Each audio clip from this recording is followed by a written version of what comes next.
It was Sunday afternoon. A group of 7 friends decided that they had enough of just sitting in the hostel. So they decided to go out, get some sun, get some fresh air. The continuous streak of classes that has been happening for the last 6 days, they had enough of it. So this group of 7 friends decided to go to the nearby river that was just a couple of kilometers away. Little did they know that this journey that they had embarked on would change their lives forever, because that Sunday, out of the 7, only 5 returned back to the hostel. 2 of them would not make it back. Rather, the river took them. I wish this was not a true story, but unfortunately, it is. 2 of my friends, Gautham and Mathew, would be gone forever.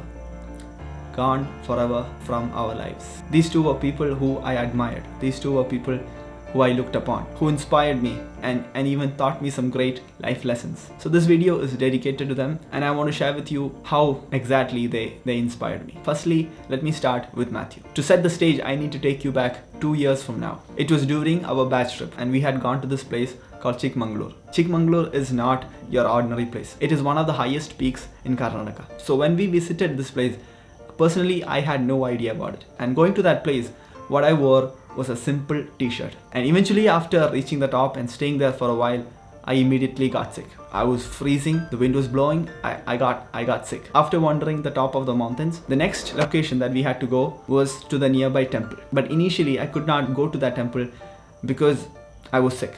As I was taking rest in the jeep, someone told me that this temple was Shiva temple, that is on top of the mountain.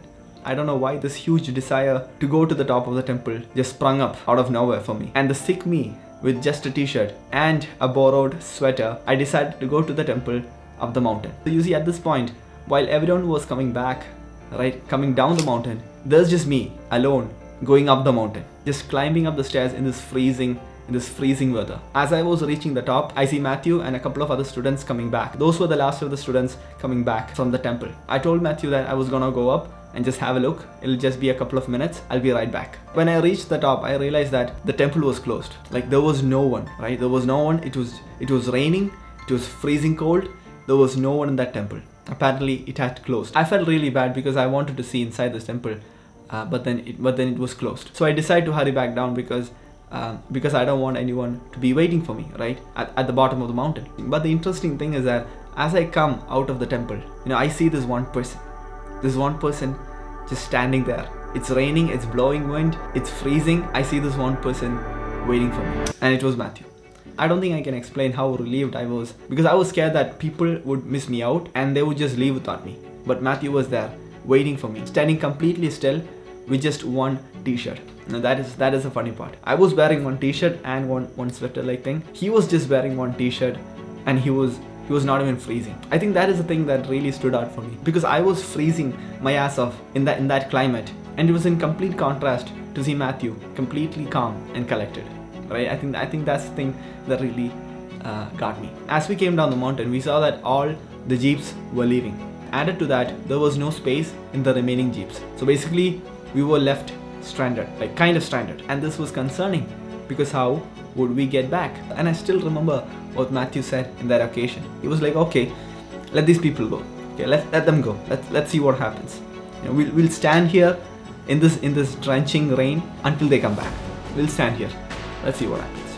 And seeing this, I also got hyped up. I was concerned in the beginning, but then later I got hyped up for the fact that we were stranded in the middle of nowhere, with wind blowing us and the rain completely drenching us. It was really a great and weird feeling to have. But sooner or later, one of the jeeps came back and they took us back. This incident truly showed me how Mathew was as a person. As they say, the toughest of the seas is what shows who a true sailor is. And he truly was the perfect depiction of what we all know as an alpha male.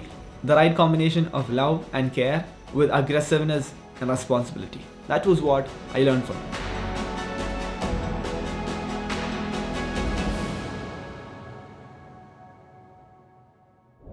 Now let's talk about Gautham, because it is a whole different story.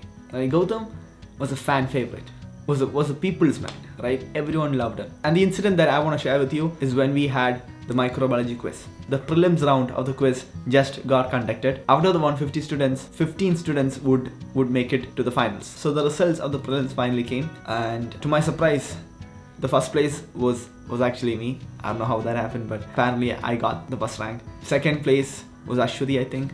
Third place was another toppers. And the rest of the names that they had called was actually all the names that everyone knew. It was familiar names in the academic, right, in the academic session. But the 15th place, the last place to that list, was rather surprising. It was a name that no one had ever expected. So unfamiliar in that scenario, in that given scenario. No one expected it. And the name was none other than Gautham R. Krishna. And I can still feel the atmosphere that was created when Gautham's name was called. Everyone was surprised. All the boys with their mouth wide open because they could not believe what they were witnessing. All the girls likewise happy, celebrating to hear this one name. It was pure ecstasy the following 4 seconds that Gautham's name was called, because everyone was happy to see his name. So now coming to the next part, which is deciding the groups. So out of the 15 students, there will be 5 groups comprising of 3 students each, and they have to do this in a fair manner, which means that the first guy will be paired with the last guy, and that translates to me and Gautham being in the same group. So our group consisted of Gautham, me, and another girl called Arya. Now, quite frankly speaking, we were the underdogs. We were the fan favorite. Everyone wanted us to win. Why? Because Gautham was in our group. The day of the quiz finally arrives. Everyone's excited. The audience are waiting. They're in the back. The 15 team members, they're in the front, right? In the lecture hall, that is. Gautham goes on to take the lot, and we realize that we are group B. We take our seats and the quiz finally starts. The particular incident that I want to share with you was when it was round 2. In round 2, the direct question is to us, that is group B. So if we get the answer correct, we'll get 10 marks, and the rest of the groups will only get 5 marks if they answer the question. So basically, this is our chance to harvest the maximum points, the maximum marks. What happened was, the question was really simple, right? It was a straightforward question and everyone knew it. It was a really simple question. And I got excited by hearing this question because I knew it, and I jumped the gun and I said the wrong answer. The next team obviously said the answer and they got awarded the marks. After that round, I got so pissed off. I was like, why and how did I mess that question up? I was basically putting myself on fire because I screwed up. And it was at that moment Gautham, he comforted me. To be honest, it was the way he said it, right? He was calm, he was collected, he said it in such a soothing voice, such a comforting voice. He was like, it's okay that, we got that wrong. Just forget about it and pretend as if it never happened. Just move on and focus on the next question. After that, I completely flipped. I went from this depressing soul to this optimistic, we're gonna do this thing, let's freaking go kind of vibe. So optimistic, to kind of manifesting ourselves to win that quiz then and there. That was how the transition took place. He asked me who got first in prelims, and I was like, yeah, I got first in prelims. Of course it is you. Now who's gonna get first prize in the finals? Damn right, it's gonna be us. We're gonna win this thing. Words cannot explain the energy that was created there. We basically had the whole batch rooting for us, and on top of that, we have Gautham, encouraging us, enlightening us with his sports mindset. It was truly an exhilarating situation to be in. We were all really hyped up. The following rounds were quite competitive, and there were many occasions where me and Arya, we didn't know the answer, and out of the blue, to everyone's surprise, Gautham comes up with the answer. And you could imagine the scenario, everyone just goes, essentially the boys are just screaming their lungs out. The boys will be whistling, they'll be howling. So it was once again a true celebration whenever Gautham says the answer. And now comes the last round, the final round. The points are more or less the same. Everyone is head to head, toe to toe, knee to knee. We are closely up against each other, right, to the final round. So the final round is like open for all. Whoever raises their hands first and answers, they get a point, and if it is wrong, they'll get minus point. So that was the final round. It was really tight, man. It was really tight. The first few questions were kind of straightforward, and we couldn't raise the hands as fast as others did, and they got the answer, they got the chance. Towards the end, the questions started getting really hard, and we reached a point where no one was actually raising the hands because no one knew the answer. It was the last question of the quiz, and probably the hardest question. If we are going by logic, it has to be the hardest. And the thing was, I knew the answer to this question because the answer to this question was not present in Anathanarayanan. Rather, it was present in the book that I was reading, which was Apurva Shastri. Question was, what was the blood levels of hepatitis B antibody that was present in blood, which indicates that a certain person is immunized against hepatitis B. So the level was was asked, and I knew the answer to this question. That was the funny part. But then I was not sure. And seeing my reaction, right, Gautham was like, "This is it. This is our last chance. This is your moment. Say the answer." It was pin drop silence because no one knew the answer. And then we said the answer, right? I said the answer, and we won. Oh my god, that quiz, that was one hell of a quiz. One hell of a quiz.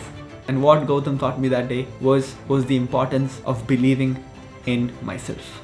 To be optimistic about the future, right? And at the same time, forget about the past. Don't be pessimistic about the past. Let go of the past. The past is history, and there is nothing that we can do about it. So we should focus on the present in order to make a brighter future. That is a life lesson that he taught me, and I'm so grateful for it. You know, these two people, they might have gone from our sides, but the values that they shared and the values that they upheld, those values will never leave us. And lastly, I just want to say thank you. Thank you for all the moments that we shared. I and all my friends are really grateful for it.